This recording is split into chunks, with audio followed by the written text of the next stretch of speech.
दोस्तों नमस्कार। के लिए कॉन्सेप्ट बायोलॉजी में आपका बहुत बहुत स्वागत है। आइए देखते हैं क्लास 12th के बॉटनी के अंतर्गत पहले आने वाले चैप्टर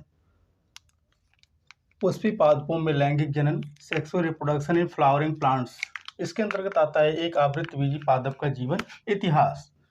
एक आवृतबीजी पादप जिसे हम क्या कहते हैं, एंजियोस्पर्म कहते हैं। एंजियोस्पर्म ग्रीक भाषा के दो शब्दों एंजियोन और स्पर्मा से लिया गया है।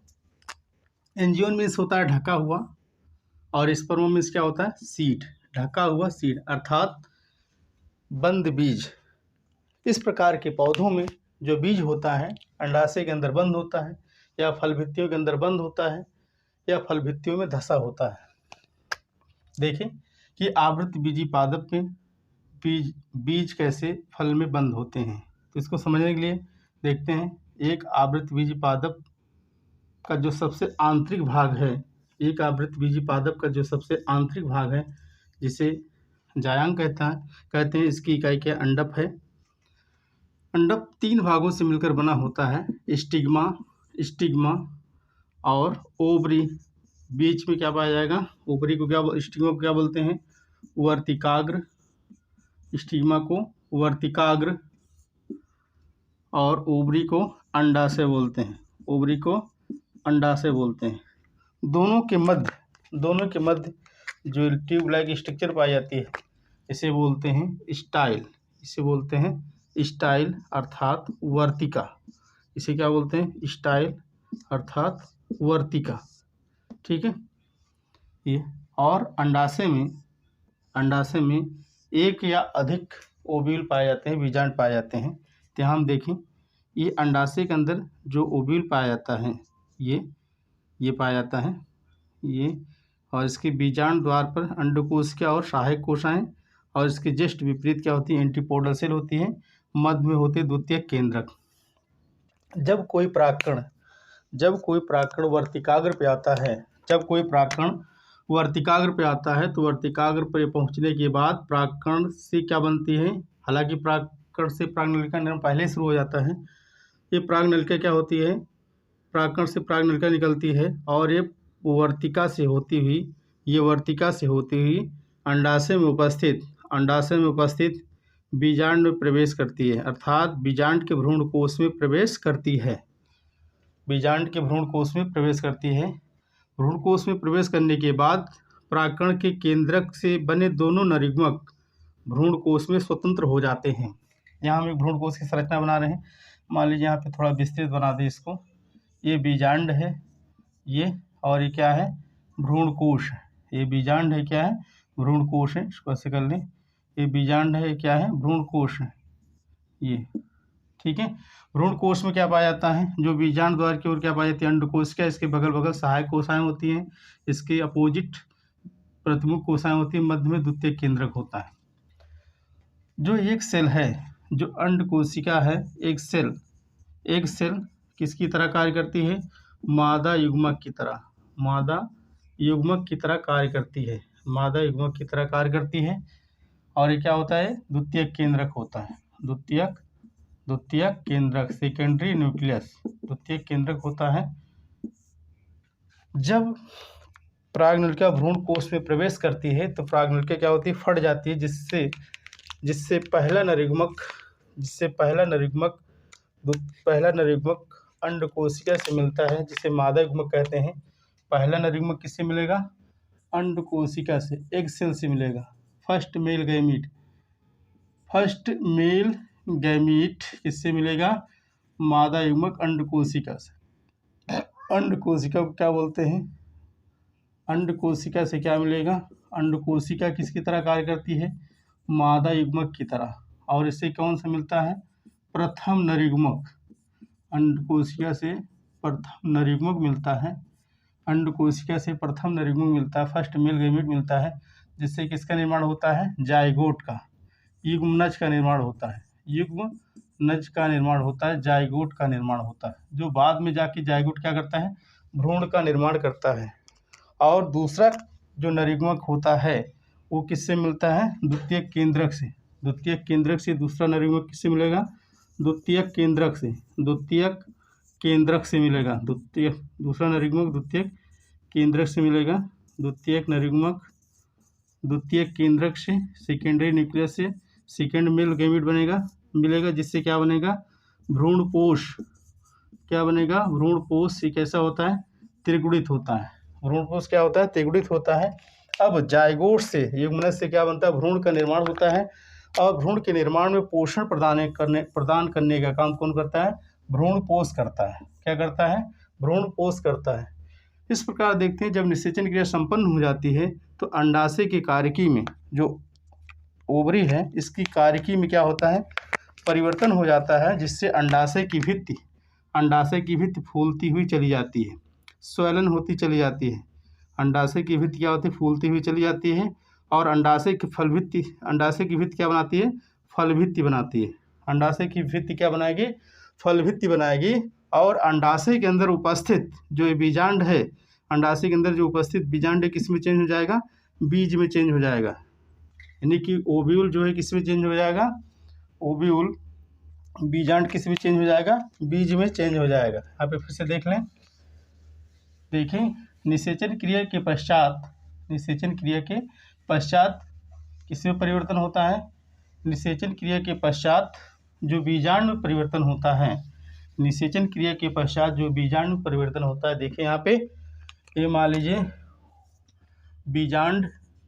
बीजांड किसमें, ओव्यूल किसमें चेंज हो जाएगा, बीज में। ओव्यूल किसमें चेंज होगा, बीज में चेंज हो जाएगा।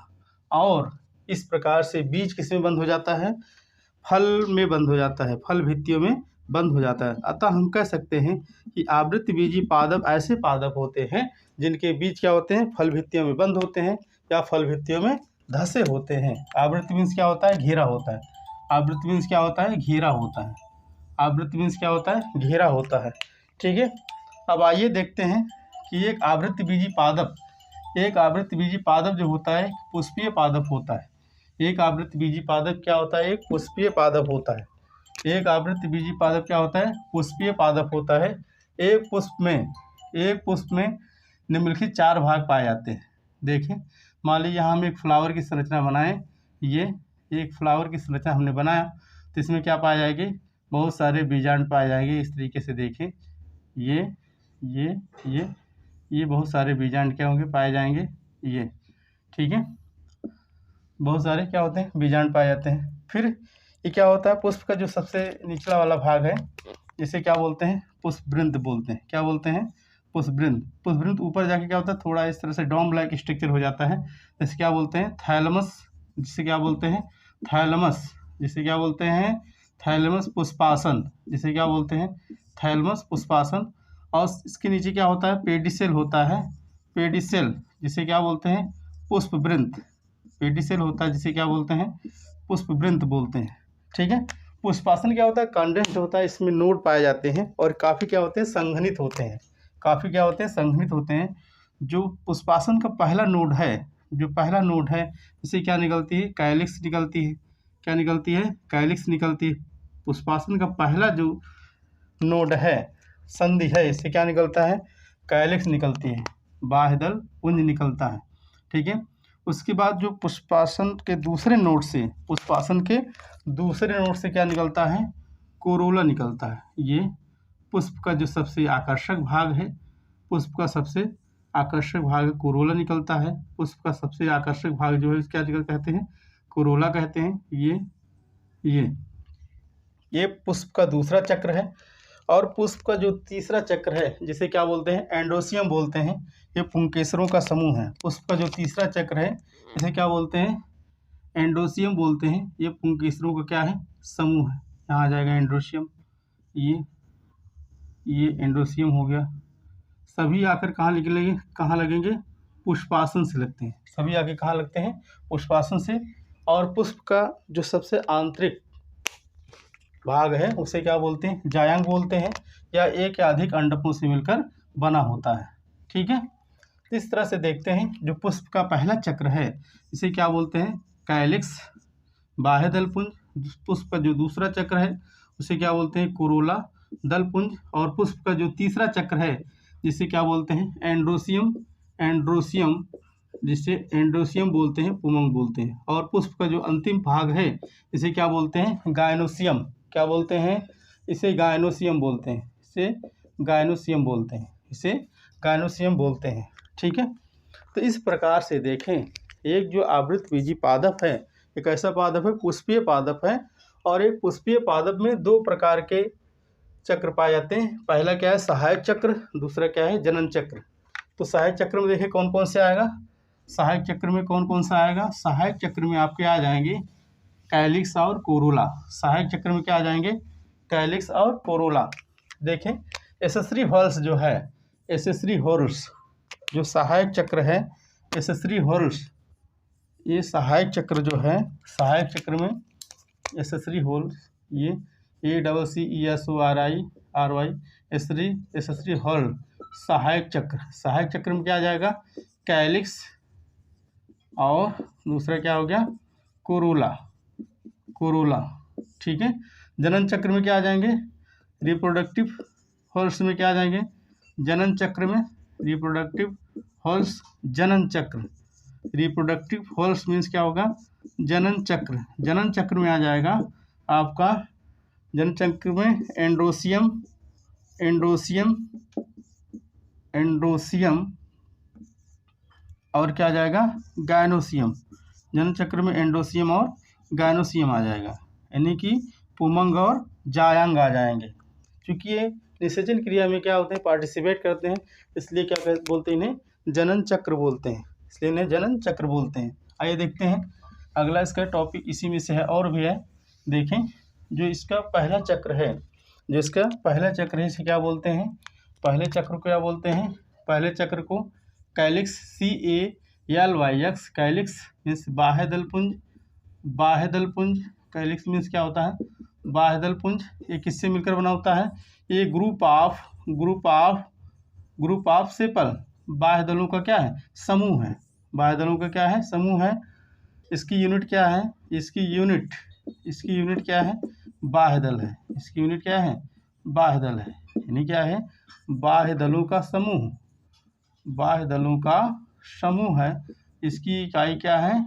बाह्य दल है। बाह्य दलों का समूह है, इसकी इकाई क्या है? बाह्य दल है। दूसरा जो चक्र है, जो दूसरा चक्र है उसे क्या बोलते हैं? दलपुंज बोलते हैं। क्या बोलते हैं? दलपुंज कोरोला। उसे क्या बोलते हैं? दलपुंज कोरोला बोलते हैं। ये क्या है? Group of petal. Group of petal है, यानी कि दलों का समूह है। दलों का समूह, दलों का क्या है? समूह है। इसकी इकाई क्या है? इसकी इकाई, इसकी यूनिट क्या है? इसकी यूनिट क्या है? पेटल। इसकी इकाई क्या है? पेटल मीन्स दल है। इसकी इकाई क्या है? दल है। ठीक है। जो तीसरा चक्र है, जो नर जनन चक्र भी इसे कहते हैं, और इसको नर जनन चक्र कहते हैं। ये क्या भाई? ये है एंड्रोसियम। ये क्या है? एंड्रोसियम। तीसरा वाला जो चक्र है पुमंग एंड्रोसियम। पुमंग क्या है? एंड्रोसियम। ये क्या है? Group of stamen. पुंकेसरों का समूह। पुंकेसरों का है समूह है। और इसकी इकाई इसकी क्या कहलाएगी? इसकी यूनिट क्या कहलाएगी? पुंकेसर कहलाएगी। इसकी यूनिट क्या कहलाएगी? पुंकेसर अर्थात स्टेमेन कहलाएगी। इसकी यूनिट क्या है? पुंकेसर कहलाएगी। ठीक है। जो चौथा चक्र है, चौथा चक्र इसे क्या बोलते हैं? जायांग गायनोसियम। ये क्या होता है? एक या अधिक अंडकों का बना होता है। अधिक अंडकों का बना होता है। इसकी इकाई, इसकी यूनिट देखा जाए तो क्या है? अंडप है। इसकी यूनिट देखा जाए तो क्या है? अंडप है। ठीक है। अब आइए देखते हैं जो पुष्प का जनन चक्र है, इसका विस्तार से इसकी संरचना का अध्ययन करते हैं। इसके विस्तार से इसकी संरचना का अध्ययन करते हैं। इसमें जो पहला जनन चक्र है, जिसे क्या बोलते हैं? पुमंग बोलते हैं। किससे मिलकर बना होता है? पुंकेसरों से। तो पुंकेसर की संरचना देखें। पुंकेसर अर्थात स्टेमेन। इसकी संरचना देखें। तो सबसे ऊपर क्या होता है, परागकोश पाया जाता है, इसे क्या बोलते हैं, एंथर बोलते हैं। क्या बोलते हैं, एंथर, परागकोश, एंथर बोलते हैं। एंथर मीन्स क्या हो गया, एंथर, परागकोश। और जो नीचे वाला पार्ट है इसे क्या बोलते हैं, फिलामेंट, फिलामेंट पुंतंतु, फिलामेंट पुंतंतु। ठीक है। परागकोश में क्या होते हैं, परागकण भरे होते हैं। द्विपालित परागकोश में परागधानियों की संख्या 4 होती है। एक पालित परागकोश में परागधानियों की संख्या क्या होती है, 2 होती है। इस तरह 2 पालित परागकोश हमने बनाया, इसमें परागधानियों की संख्या कितनी होगी, 4 होगी। इन परागधानियों में क्या होते हैं, परागकण भरे होते हैं। इन परागधानियों में क्या होते हैं, परागकण भरे होते हैं। अब आइए देखते हैं पुष्प का जो दूसरा जनन चक्र है, जनन चक्र है, आवश्यक चक्र है। देखिए उसे क्या कहते हैं, जायांग कहते हैं। जाय कई अंडकों से मिलकर एक या अधिक अंडकों से मिलकर बना होता है। एक अंडक की संरचना देखें तो इस तरह से होता है। ये अंडक का सबसे ऊपरी भाग क्या कहलाता है, स्टिग्मा कहलाता है। वर्तिकाग्र, ये क्या है, परागकणों के रुकने का स्थान है। और लोएस्ट सोलन पार्ट है अंडक का निचला फूला हुआ भाग क्या कहलाता है, अंडाशय कहलाता है, ओवरी कहलाता है। अंडाशय कहलाता है, ओवरी कहलाता है। और दोनों के मध्य जो भाग पाया जाता है इसे क्या बोलते हैं, स्टाइल बोलते हैं, वर्तिका बोलते हैं। ये एक प्रकार की नली होती है, वर्तिका बोलते हैं, एक प्रकार की क्या है, नली है। ठीक है। ये open style, close style, half open style, half close style, इस प्रकार से भी हो सकती है। ठीक है। तो ये अंडक की आपकी क्या होगी, संरचना होगी। अंडाशय में क्या पाया जाता है, अंडाशय में बीजांड, बीजांडों की संख्या एक या अधिक भी हो सकती है, ये जो बाद में जाके बीज का निर्माण करता है। तो दोस्तों इस तरह से आप लोगों ने देखा कि आवृतबीजी पादप को आवृतबीजी पादप क्यों कहते हैं, और आवृतबीजी पादप को पुष्पीय पादप क्यों कहते हैं, और एक पुष्प में कितने चक्र पाए जाते हैं। ठीक है दोस्तों, नमस्कार, बहुत बहुत धन्यवाद।